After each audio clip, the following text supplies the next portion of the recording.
It was a warm Friday morning in Lagos. The sun peeked through the dusty curtains of the modest apartment Kayamika shared with her husband, Dapo. The room smelled faintly of hibiscus tea and furniture polish, a smell Kayamika associated with peace. She stood in front of the mirror, adjusting the neckline of her dress before work. As a schoolteacher, she didn't earn much, but she took pride in looking presentable. Her clothes were clean, ironed, and carefully chosen. Dapo walked in, adjusting his watch. "You look beautiful," he said, wrapping his arms around her from behind. Kayamika smiled. "You're just saying that." "No," he replied, his voice firm. "You're the most beautiful woman I've ever seen." Their marriage had been quiet, no societal buzz, no grand party. Just a courthouse ceremony, a few close friends, and the quiet blessing of Dapo's late father, whom she never got to meet. But Dapo's mother? Lady Mornike Adagok? She had made her disapproval clear. From the very beginning, Kayamika had been labeled the teacher girl. The one from a humble background. The one not worthy of the Adagok name. 2 days later, on Sunday morning, Kayamika returned home from church and found a package outside their door. It was large, sleek, and had the Adagok crest printed on the sticker. Curious, she brought it inside and opened it slowly. Inside there were 3 things. A gold-edged invitation card with the words, "You are formally invited to the 30th anniversary gala of Chief and Lady Adagok." A handwritten note. "Please wear this attire to the gala, as agreed by family tradition." A carefully folded outfit, a black and white maid's uniform, complete with head wrap and flat shoes. At first, Kayamika stared at it in confusion. Then disbelief. Then pain. She held the uniform against her chest and sank into the couch, speechless. The fabric smelled new, untouched, ironed, mocking in its perfection. She reread the note over and over again. As agreed by family tradition. There was no tradition. This was punishment. Humiliation. A message. "You are not one of us." Her heart beat rapidly as she stood, walking in circles in the small living room. Should I go? Should I wear this? Should I stay home? She tried calling Dapo, who had flown out of town for a company presentation. He didn't pick up. She left a voice note. No reply. The next few hours dragged like eternity. She thought of everything, the way Mornike had once said to her at dinner, "Don't get too comfortable, my dear. A house doesn't make you part of the family." Or how Tenny, Dapo's sister, would always hiss and say, "Not ordinary teacher dem carry enter our house." She'd put up with it all. But this was the final blow. The night of the gala arrived. Kayamika stood in front of the mirror, the black and white uniform clinging to her like shame. Her eyes were puffy. Her heart was heavy, but her hands were steady. She tied the head wrap, adjusted the flat shoes, and looked herself over. She looked like a maid, and she hated that it wasn't even a disguise. It was a declaration of what they thought of her. Still, she whispered softly to herself, "If they want to embarrass me, let them. I won't hide." With her chin up and her dignity bruised but intact, she took a cab to the event venue, a massive hall in Victoria Island, glittering with lights, palm trees, and a red carpet lined with photographers. She stepped out of the car, and silence followed her. A few guests turned, then more. Laughter. Confused glances. Phones started to rise in the air, snapping photos, recording. She walked straight past them all. Inside the ballroom, the music paused for a second as she entered. Then someone whispered loudly, "Who let the help in through the front entrance?" More laughter. Someone else said, Wait, isn't that Dapo's wife?" A woman in sequins grabbed her champagne flute and giggled. See our in-law. Hope she's here to serve jollof and not disgrace us." Kayamika felt her knees weaken, but she kept walking. Her eyes scanned the room for a place to sit, but there was no seat with her name. Not even among the family. Not even beside her husband's photo on the couple's table. There was only one place for someone in her outfit, the catering team corner. A stern-looking woman in a black apron approached her and barked, "Why are you late? Take these trays. Serve the far right table. Chop chop."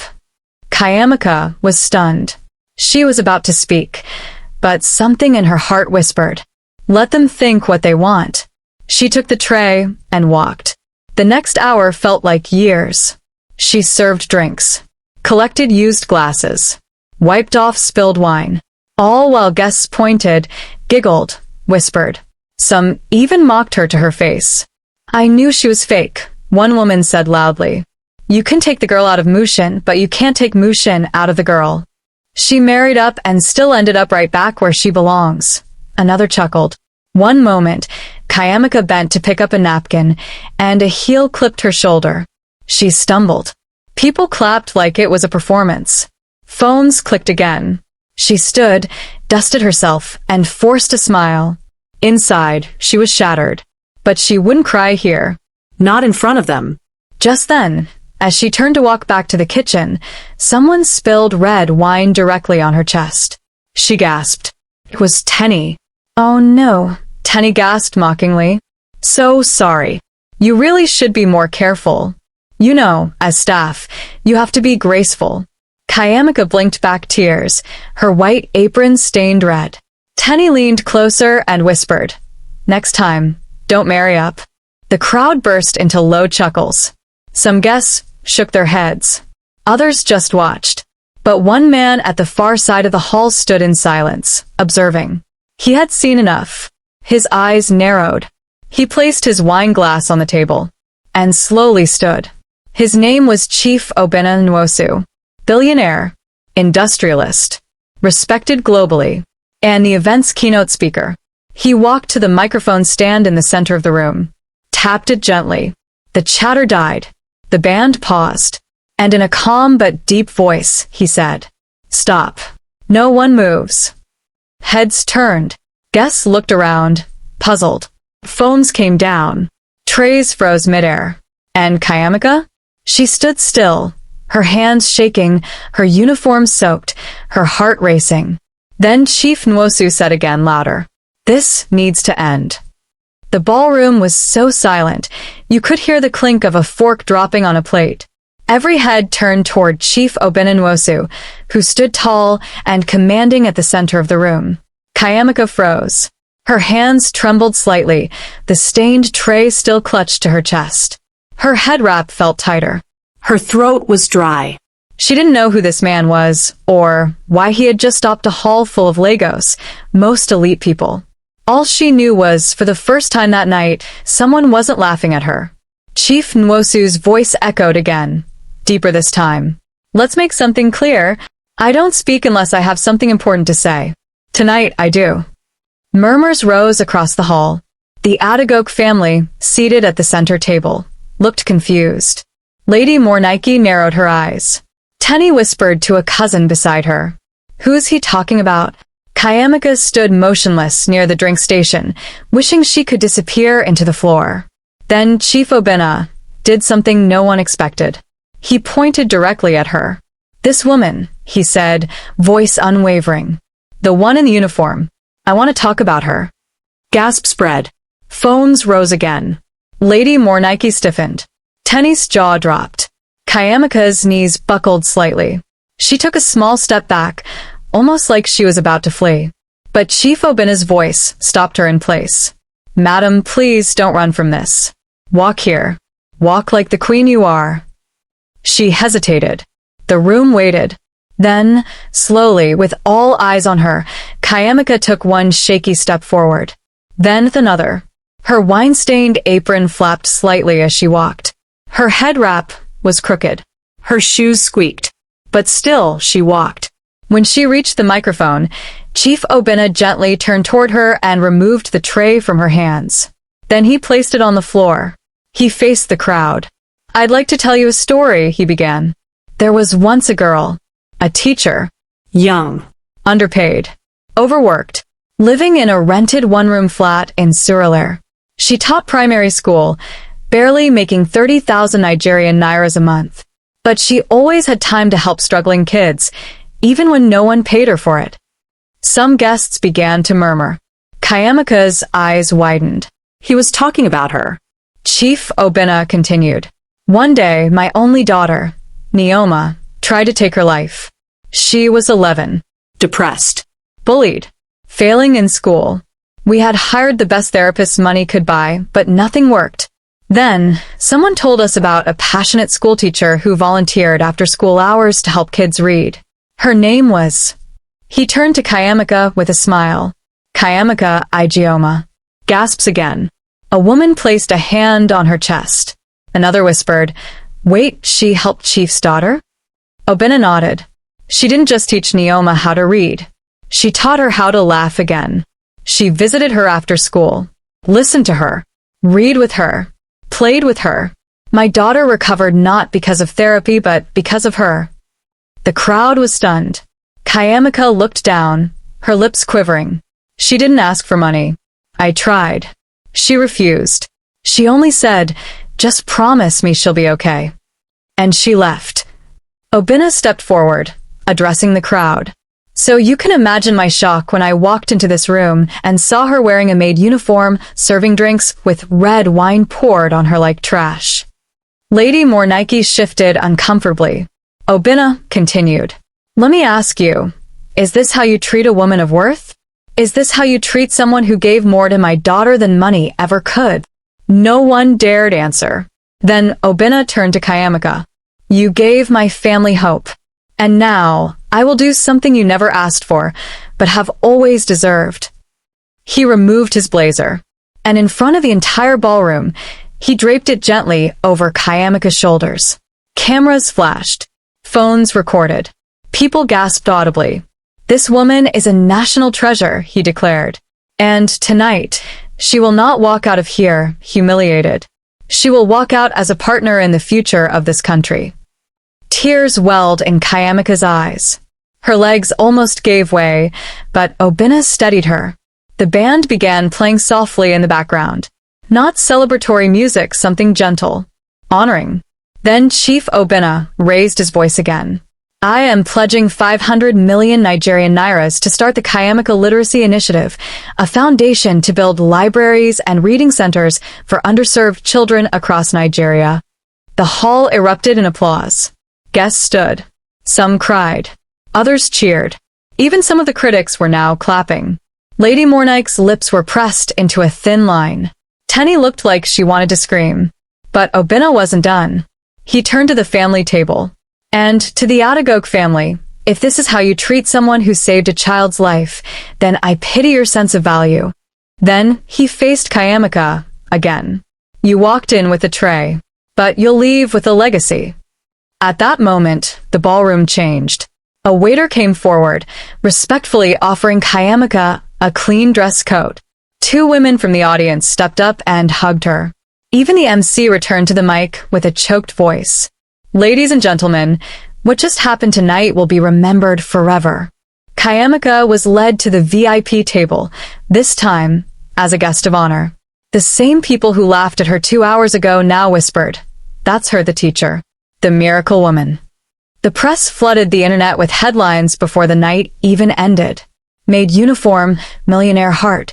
Kayamika's story breaks Nigeria. From humble teacher to national hero, the moment that silenced the elites. Later that night, as things began to wind down, Depo finally arrived, fresh off his flight, confused about the media chaos at the venue. He pushed through the crowd, searching.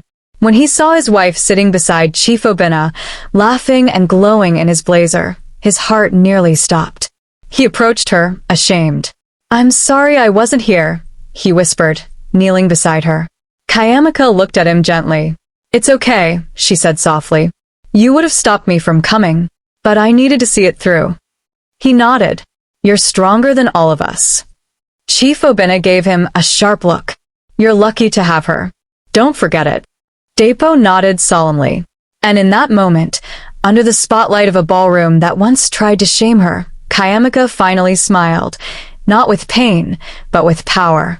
The ballroom shimmered under golden chandeliers, but nothing sparkled brighter than Kayamika's calm smile that night. Moments ago, she had been serving drinks in a maid's uniform. Now, she sat beside Chief Obinanwosu, with his blazer over her shoulders, surrounded by applause, cameras, and humbled stares. Yet, her heart wasn't inflated with pride, Only quiet relief. Not because she had finally been seen, but because she had not allowed shame to silence her purpose. Across the hall, Lady Mornike Adagok seethed behind her frozen smile. She watched Kayamika graciously shake hands with dignitaries. Her daughter-in-law, whom she had reduced to a laughingstock, now spoke softly to a governor's wife and shared a glass of champagne with a Forbes-listed billionaire. Unacceptable, Mornike muttered to herself. Her sister nudged her. This girl has turned the night into her coronation. She manipulated him, Mornike whispered bitterly. Tenny, her daughter, sulked beside her. Maybe she planned this whole thing. Maybe she knew the chief somehow. Mornike clenched her fists. Not under my roof. Not under the Adagok name. Meanwhile, Dapo sat at the far end of the ballroom, watching his wife. He had always admired Kayamika's strength, but tonight he felt ashamed. Ashamed for not protecting her. Ashamed for allowing his family to treat her like a stranger in her own marriage. Chief Obina sat beside Kayamika, smiling as he sipped from his glass. Then he stood again, lifting the mic one final time. Ladies and gentlemen, he said, his deep voice cutting through the music, I'm not done. The crowd settled again. We've praised this incredible woman tonight. But what's equally important is the accountability of those who tried to crush her. All heads turned. Even the servers paused mid-walk. Mornike raised her chin, holding her poise. Obina walked slowly toward the family's table. All eyes followed him. The Adagoks are known across this nation. Business, politics, real estate, power. But how do you treat the people in your own home? Tension filled the air. You gave your daughter-in-law a uniform, not to honor culture, but to disgrace her. You handed her a tray instead of a seat. You poured wine on her and laughed. He turned to the crowd. Tell me, what kind of legacy is that? The ballroom was silent. Tenny shifted uncomfortably. Mornike folded her arms. Obina's voice rose. A legacy built on money, but lacking in honor, is like a mansion built on sand. Applause broke out. He faced Mornike directly. Your son married a woman of value. Instead of celebrating her, you shamed her. But tonight, the nation is watching. And your actions are recorded, not just by cameras but by history. The audience burst into a standing ovation. Some guests began chanting softly, Kayamika, Kayamika, Kayamika. She looked down, overwhelmed. Later that night, as the event ended and guests trickled out, Kayamika stood quietly by the side of the hall. She was no longer wearing the wine-stained uniform. Someone had found her a stunning emerald green gown and helped her change. It fit perfectly, like it had been waiting for this very moment. A journalist approached her with a phone camera. Madam, please, just one question for our online viewers, the woman pleaded. If you could speak to young women across Nigeria right now, what would you say? Kayamika thought for a moment. Then she looked into the camera and said, They handed me a tray, but I carried purpose. They gave me shame, but I held on to dignity. Don't let their labels define your journey. You don't need validation to have value. The journalist gasped. Perfect. Thank you. That clip would later go viral. 3 weeks later, the headlines still hadn't faded. Wife turned waitress, now, leads 500 million Nigerian Naira's literacy campaign. Kayamika Foundation breaks ground on First Lagos Library. Chief Nwosu declares her Nigeria's quiet hero. Interviews, newspaper columns, and social media tributes poured in. She became a symbol of dignity under fire, proof that humility is not weakness, and silence is not surrender. But not everyone was celebrating. One morning, Mornike Adagok walked into her office to find investors pulling out of the family's real estate project. We don't want our brand associated with bad press, one executive had said. Bloggers dragged the family for weeks. Comments like, see how the mighty treated the humble. Imagine dressing your daughter-in-law like a servant in 2025. Clout no be class. Dapo, meanwhile, made a choice. He called a family meeting. In front of his mother and sister, he stood beside Kayamika and said, If you can't respect my wife, you're disrespecting me too.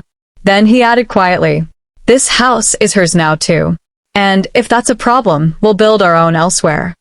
Mornike looked like she had swallowed fire, but she said nothing.